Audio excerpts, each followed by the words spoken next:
ఖమ్మం కాంగ్రెస్ అభ్యర్థి రామసహాయం రఘురామరెడ్డి గెలుపుని కాంక్షిస్తూ పొంగులేటి శ్రీనివాసరెడ్డి కూతురు అల్లుడు ఎన్నికల ప్రచారం చేశారు. సినీ నటుడు విక్టరీ వెంకటేష్ కూతురు కూడా ఈ కార్యక్రమంలో పాల్గొన్నారు.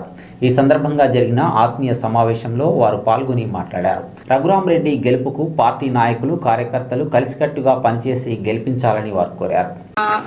ఫాలోయింగ్ మీ కార్యకర్తల వల్లనే అది మా నాన్న ఆశని నిజం చేసుకోగలిగినారు. సో దానికి కూడా థ్యాంక్ యూ వెరీ మచ్. మీరు మొన్న ఎన్నికల్లో తుమ్మల గారికి ఎంత మెజారిటీ ఇచ్చి గెలిపించారో ఈరోజు ఈ ఎన్నికల్లో మే 13వ తారీఖున వచ్చే ఎన్నికల్లో అందరూ వెళ్ళి ఓటేసి హస్తం గుర్తుకి ఓటేసి అలానే భారీ మెజారిటీ ఇస్తారని మేము ఆశిస్తున్నాము.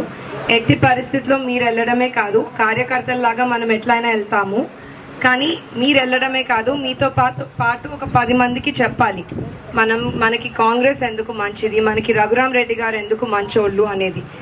నా ఉద్దేశంలో మనకున్న ఇప్పుడు క్యాండిడేట్స్లో అభ్యర్థుల్లో రఘురామరెడ్డి గారు మీకు అన్నిటికంటే బెస్ట్ ఆప్షన్. ఆయన చదువుకి విలువిస్తారు. ఆయన కాస్ట్, కమ్యూనిటీ, రిలీజియన్ ఇవి చూసుకోకుండా అందరినీ సమానంగా చూస్తారు. అదే కాకుండా ఆయనకి డెవలప్మెంట్ అంటే ఎలా చేయాలి, మన ఖమ్మం జిల్లాలో డెవలప్మెంట్ ఎలా తీసుకురావాలి అనే ఉద్దేశం బాగా ఉంది. ఈ రీజన్స్ వల్ల he is the best candidate అని నా ఒపీనియన్ అనమాట.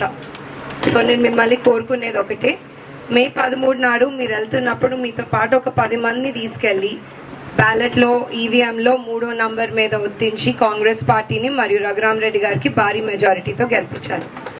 ఆయన ఇచ్చిన ప్రామిసెస్ని యాక్షన్తో చేసి చూపిస్తారనే నాకు పూర్తి నమ్మకం. అందుకే ఆ నమ్మకంతో మే 13వ తారీఖు హస్తం గుర్తుకి కాంగ్రెస్ పార్టీకి ఓట్ చేసి మన రఘురామరెడ్డి గారిని